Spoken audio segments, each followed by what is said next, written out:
Hi, I'm Shai and welcome to the Shai Creative. Today in this video, I want to talk to you about how to be a resilient creative, controlling the stresses that you experience as a creative. So what do I mean by resilience? I'm talking about positive adaptation, the ability to maintain or regain your mental well-being despite experiencing some form of adversity. So let me give you some ideas and ways that you might manage the environment when you feel like things are just getting a little bit too much. First of all, perhaps think about being flexible. When we are rigid in an idea and we think, no, this is how it's going to be, this is how I'm going to do it, I'm not going to adjust, I'm not going to move, I ain't changing for nobody, that's when I think we are going to experience some real stresses. It gets really hard to move forward because sometimes we can have an idea of how we think something's going to work out, but when that doesn't happen, sometimes it can just knock you for six. Sometimes it can be a situation that you think, oh my God, I'm never going to recover from this. But instead, if you allow yourself to pivot and say, okay, this part of this situation has worked, this part hasn't, what can I learn from this? What can I take away from the part that is working? But what can I learn from the bit that isn't? Because no matter how tough an experience might be, there is always something to learn. And I know that that can be really difficult sometimes, but there's always something that you learn about yourself. But when you adjust, when you learn how to pivot through a situation, it makes you more flexible. It's not a weakness. It's not, oh my God, you've changed your mind.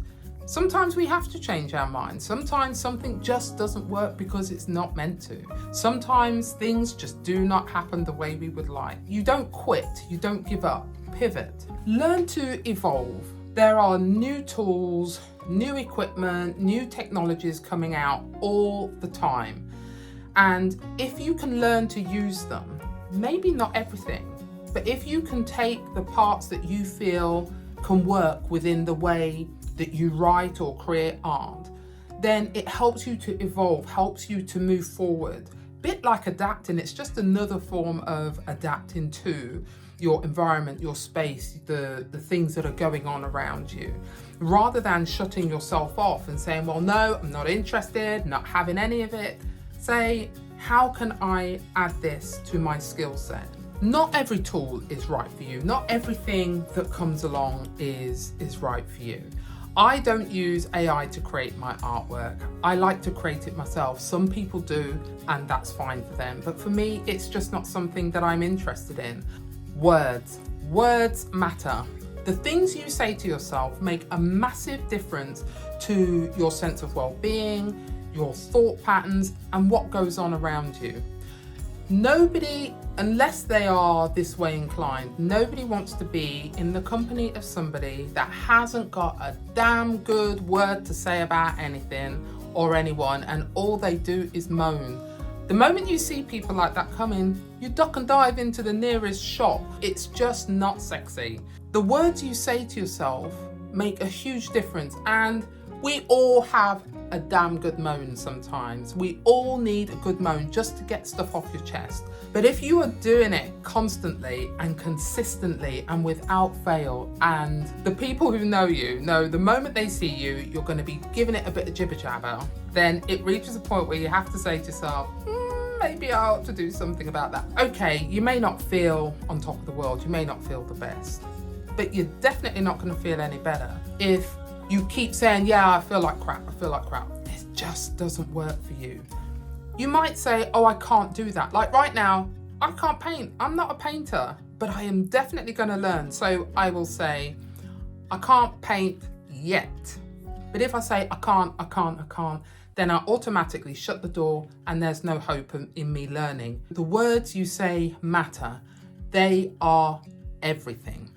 Community. Oh my gosh, this is a big one, and I know perhaps sometimes, there are people around us that we just love, and there are some people around us that we just love to hate, and there are some people around us that we feel indifferent about.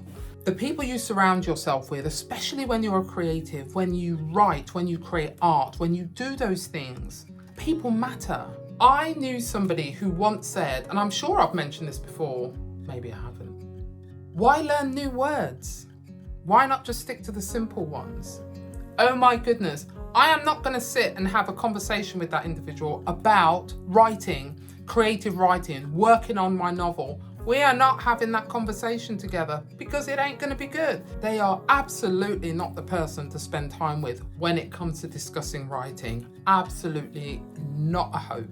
Even if it's not their jam, that's okay. Somebody can be interested in art or writing, even though they don't do that, and you can still have a conversation with them. But don't expect to grow as a creative if the people you are surrounded by have no interest in any form of creativity whatsoever.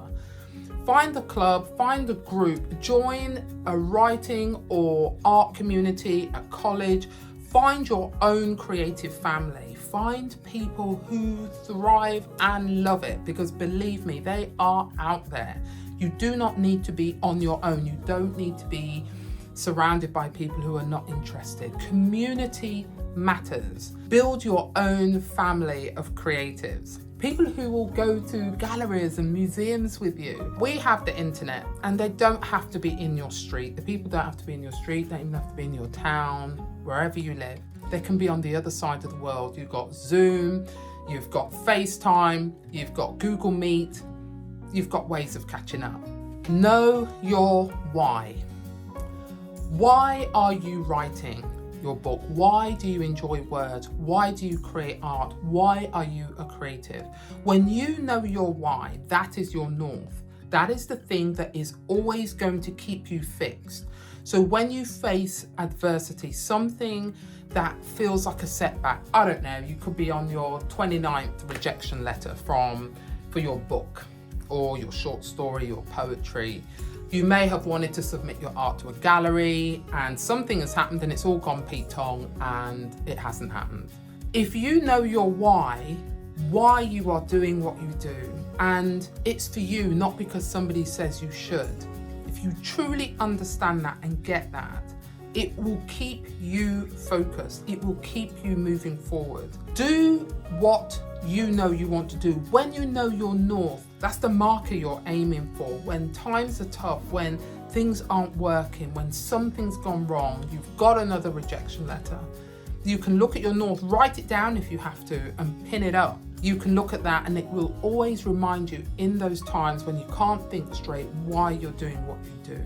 Understand your north. It will help you stay focused, especially when times are tough. Compassion. Have compassion for yourself. Don't give yourself a hard time. A bit like I said earlier, the words you speak matter.